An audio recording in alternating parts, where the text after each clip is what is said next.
மழைச்சாரல் மாதிரி தூவி விட்டுடுங்க. மேலே தூவி விட்ட பிறகு நல்லா கலரிக்கோங்க. ரொம்ப அதிகமாக ஆட் பண்ணாதீங்க. நம்ம அதில் ஏலக்காய் போட்டிருக்கோம். ஸோ ஃப்ளேவர் கொஞ்சம் அதிகமாக இருக்கும்.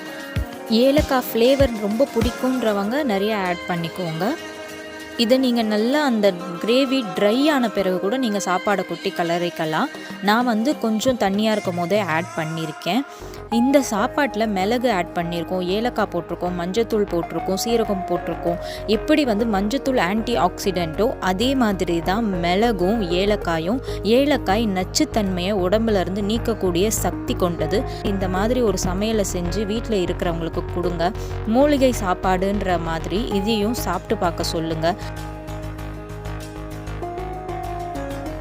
கத்திரிக்காய் போட்டிருக்குன்னு கண்டே பிடிக்க மாட்டாங்க. இது மாதிரி சடனாக சேஞ்ச் ஆகிற கிளைமேட்டில் ஹெல்த்தியாக ஒரு ரெசிபி செஞ்சு கொடுக்கணும். அப்போ தான் அவங்களால இந்த கிளைமேட்டை டேக்கிள் பண்ண முடியும். ஸோ அதுக்காக